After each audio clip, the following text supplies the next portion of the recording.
ईशावास्योपनिषद। ये ईशावास्योपनिषद शुक्ल यजुर्वेद काण्व शाकीय संहिता का 40वां अध्याय है। मंत्रभाग का अंश होने से इसका विशेष महत्व है। इसी को सबसे पहला उपनिषद माना जाता है। शुक्ल यजुर्वेद के प्रथम 39 अध्यायों में कर्मकांड का निरूपण हुआ है। ये उस कांड का अंतिम अध्याय है और इसमें भगवत तत्व रूप ज्ञान कांड का निरूपण किया गया है। इसके पहले मंत्र में ईशावास्यम वाक्य आने से इसका नाम ईशावास्य माना गया है। शांति पाठ मंत्र अर्थ। ये सच्चिदानंद स्वरूप अर्थात सच्चित आनंद स्वरूप परब्रह्म सब प्रकार से पूर्ण है। ये जगत भी पूर्ण ही है, क्योंकि ये उस पूर्ण परब्रह्म से ही पूर्ण उत्पन्न हुआ है। पूर्ण के पूर्ण को निकाल लेने पर भी पूर्ण ही शेष रहता है। अखिल ब्रह्मांड में जो कुछ भी जड़ चेतन स्वरूप जगत है, ये समस्त ईश्वर से व्याप्त है। उस ईश्वर को साथ रखते हुए त्याग पूर्वक इसे भोगते रहो। इसमें आसक्त मत हो, क्योंकि धन भोग्य पदार्थ किसका है, अर्थात किसी का भी नहीं। इस जगत में शास्त्र नियत कर्मों को ईश्वर पूजार्थ करते हुए ही 100 वर्षों तक जीने की इच्छा रखनी चाहिए। इस प्रकार त्याग भाव से परमेश्वर के लिए किए जाने वाले कर्म तुझ मनुष्य में लिप्त नहीं होंगे। इससे भिन्न अन्य कोई प्रकार अर्थात मार्ग नहीं है जिससे कि मनुष्य कर्म बंधन से मुक्त हो सके।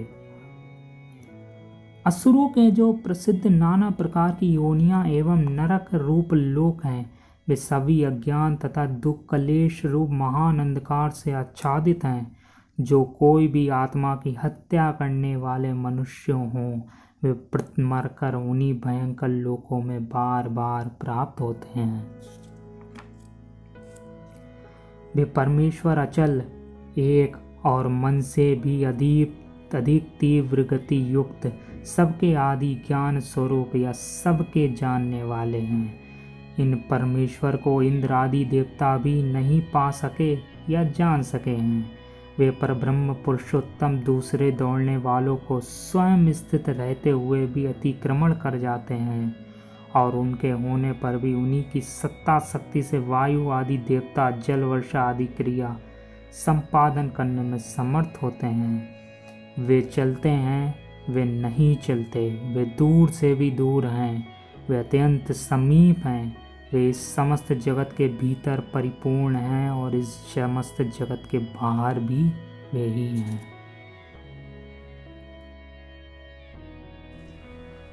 परंतु जो मनुष्य संपूर्ण प्राणियों को परमात्मा में ही निरंतर देखता है और संपूर्ण प्राणियों में परमात्मा को देखता है, उसके पश्चात वह कभी भी किसी से घृणा नहीं करता।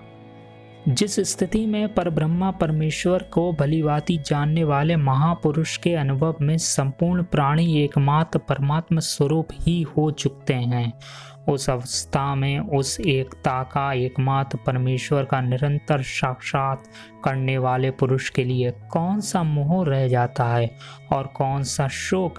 वह शोक मोह से सर्वदा रहित आनंद परिपूर्ण हो जाता है। वह महापुरुष उन परम तेजोमय सूक्ष्म शरीर से रहित, छिद्र रहित, छत्र रहित, शिराओं से रहित, स्थूल पंच भौतिक शरीर से रहित अप्रकृत दिव्य सच्चिदानंद स्वरूप शुभ शुभ कर्म संपर्क शून्य परमेश्वर को प्राप्त हो जाता है। जो सर्वद्रष्टा सर्वज्ञ एवं ज्ञान स्वरूप सर्वोपरि विद्यमान एवं सर्वनियंता स्वेच्छा से प्रकट होने वाले हैं और अनादि काल से सब प्राणियों के कर्मानुसार यथा योग्य संपूर्ण पदार्थों की रचना करते आए हैं। जो मनुष्य अविद्या की उपासना करते हैं, वे अज्ञान स्वरूप घोर अंधकार में प्रवेश करते हैं, और जो मनुष्य विद्या में रत हैं अर्थात ज्ञान के मिथ्याभिमान में मत हैं, वे उससे भी इन मानव अधिकतर अंधकार में प्रवेश करते हैं।